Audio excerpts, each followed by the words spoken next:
నమస్తే పబ్లిక్, అందరూ మంచిగున్నారా? మరి ఇలా రంజాన్ పండుగ కాబట్టి ముస్లింలందరికీ రంజాన్ పండుగ శుభాకాంక్షలు చెప్పుకుంటా షాల్ చేద్దామా ఇయాల్టి సిటీ మరి వార్తలు. ఈ రాజకీయాలు చల్లగుండా ఈ రాజకీయాల కగ్గిదలుగా ఓట్లు వచ్చినాయంటే చాలు ఇల్లే పట్టడు మా మామ. అరే ఆ గెలిచినలు ఏమన్నా పెడతారా? ఓడినలకి ఏమన్నా ఇస్తాడా? ఎందుకని దుర్కులాట?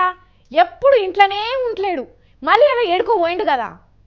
ఏవైందమ్మాయినాడు చినబోయాడే సూర్యుడు కళకళలాడే.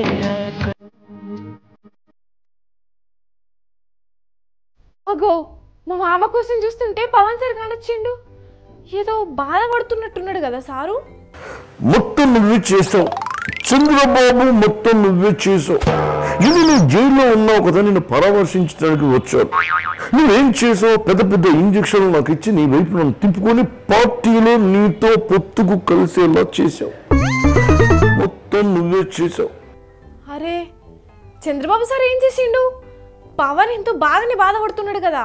నాకు కొంచెం తిక్కుండి దొనకో లెక్కుందన్న సంగతి నాకు తెలుసు. కానీ నేను లెక్క తప్పిపోతే మీ లెక్కలు మీరు చూసుకుంటే ఏంటో ఇది. కనీసం ఇలా చేసే ముందు ఒక్కసారి ఆలోచించాలి కదా, ఆలోచించాలి కదా. ఏమైంది ఇంత గుస్సా అవుతుండు మా గుడుంబ శంకర్? ఇట్లా కాదు, డైరెక్ట్ పవన్ ని అడిగేద్దాం. పవన్ సారు, ఓ పవన్ సారు. అరే మధ్యలో నా బాధ నాకుంటే మధ్యలో నీ గోలేంటమ్మా? అయ్యో ఎందుకు సారు అంత కోపం చేయబడుతుంది?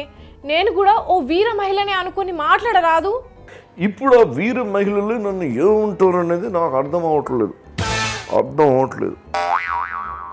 అదేంటి సార్ అట్లా మాట్లాడతారు? అదే కదా నా బాధ కూడా అదే. రేపు ఉన్నట్టుండి బయటకు వెళ్ళి ఏం మాట్లాడాలో నాకు తెలియట్లేదు. దీని గురించి రేపు ఎవరన్నా నన్ను అడిగితే నేనేం చెప్పాలి? ఇంతకు దేని గురించి సారు మీరు అంతగానం అనేది? ఇది వాలంటరీ వ్యవస్థ గురించి. ఏమైంది సార్? వాలంటీర్ వ్యవస్థను తీసేయం, ఇంకా వాళ్ళ జీతాల్ని 10,000కు పెంచుతామని చంద్రబాబు అన్నాడు కదా. ఇంకేంది, వాలంటీర్లు అందరూ ఇప్పుడు మీకే సపోర్ట్ చేస్తారు కావచ్చు కదా. సపోర్ట్ చంద్రబాబు అలా మాట్లాడేటప్పుడు మాకు ఒక్క మాటమే చెప్పాలి. కనీసం తను మాట్లాడేది మా తోటి ఒక్కసారి చర్చించాలి కదా. తను ఇష్టం ఉన్నట్టు అలా మాట్లాడితే నేను అరే దాంట్లో తప్పేముంది సార్? తప్పున్నారా? ఇది వాలంటరీ వ్యవస్థ గురించి గతంలో నేను ఏమన్నా ఒకసారి చూడు, నువ్వే చూడు. వాళ్ళు ఎవరైనా అబ్బాయిలను ప్రేమిస్తున్నారా? వాళ్ళలో వితంతువులు ఉన్నారా? ఇట్లా ట్రాప్ చేసి హ్యూమన్ ట్రాఫికింగ్ జరుగుతూ ఉంది వీళ్ళ ఇన్ఫర్మేషన్ వల్ల. ఇది వాలంటరీ వ్యవస్థ గురించి నేనే కాదు, చంద్రబాబు గతంలో ఏం మాట్లాడారో నువ్వు కూడా ఒక్కసారి చూడు. వాలంటీర్ వ్యవస్థను ఉపయోగించి తద్వారా రాజకీయ లబ్ధి పొందాలని ప్రయత్నం చేశాడు. ఇప్పుడు ఇది వాలంటరీ వ్యవస్థ గురించి చంద్రబాబు ఇప్పుడేం మాట్లాడాడు ఒక్కసారి అది కూడా చూడు. వాలంటీర్ వ్యవస్థ ఉంటుంది, మీకు ఇచ్చే జీతం 5,000 నుంచి 10,000కు పెంచే బాధ్యత మాది. ఒక్క మాట కలుస్తలేదు కదా. అది కదమ్మ నా బాధ. అప్పుడేమో వాలంటీర్లు అయ్యే వాళ్ళ జాబు సంచులు మోసే జాబ్ అన్నారు. నేను అది చూసి రెచ్చిపోయి హ్యూమన్ ట్రాఫికింగ్ అని చెప్పి అడ్డుగోలుగా కామెంట్లు పెట్టి దంచి కొట్టాను ఉపన్యాసంలో. ఇప్పుడు తీరా సడన్గా 10,000 ఇస్తానంటే వాళ్ళు నమ్మొద్దా?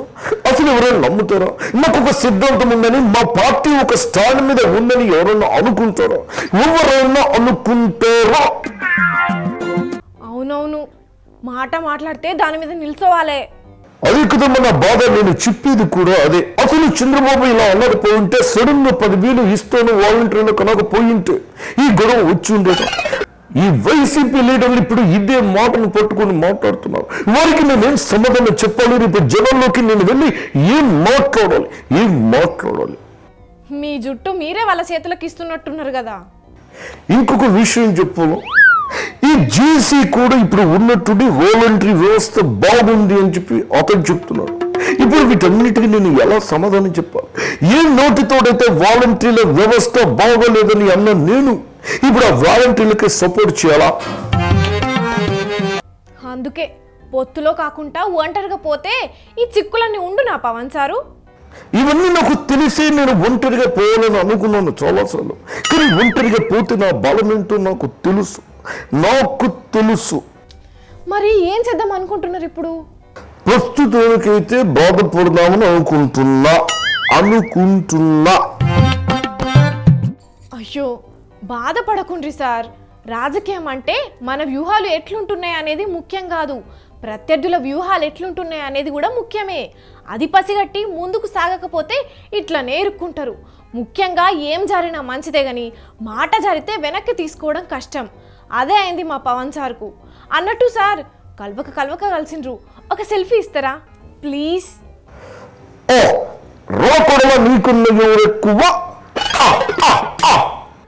గిదే గీ ఓవరాక్షన్లే తగ్గించుకుంటే మంచిది. అయినా పవన్ సార్ లెక్కన ఎందుకు చేసినావు? వార్త లెక్క చెప్పరాదా? ఎట్లా చేసిన కూడలా పర్ఫార్మెన్స్ తీసిన కదా. అయినా వార్తను ఉన్నట్టు చెప్తే ఏం బాగా ఉంటుంది కూడలా. అందుకే ఇట్లా పవన్ కళ్యాణ్ సార్ వేసం కట్టిన హౌ ఇస్ ఇట్ నీ బొంద మీద తట్టు. నువ్వు చేసిన ఓవర్ పర్ఫార్మెన్స్ జాలు కానీ నడివిగా. అవును కూడలా, ఇప్పుడు చంద్రబాబు సారు పవన్ సార్ మాట్లాడిన మాటనే వాలంటీర్ల వ్యవస్థ మీద మస్తు రచ్చ జరుగుతుంది. ఇప్పుడు ఈ టాపిక్ ట్రెండింగ్లు ఉన్నది.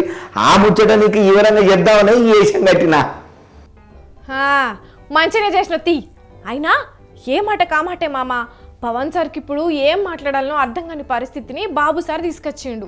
అందుకే పవన్ సారు ఈ వాలంటీర్ల గురించి మాట్లాడతలేడు, ఏమీ మాట్లాడలేకపోతున్నాడు. సరేతి నువ్వైతే ఆఫీస్కురా చెప్పునా. ఇక ఇవ్వాలా ఇవాళ సిటీ మరి వార్తలు మేము చెప్పినవన్నీ జబర్దస్త్గా ఉన్నాయిలే. ఇంకిన్ని మంచి ముచ్చట్లతో మళ్ళా కలుద్దాం. అప్పటిదాకా చూస్తూనే ఉండుండ్రి మన స్వతంత్ర టీవీ. ఉంటాం మళ్ళా.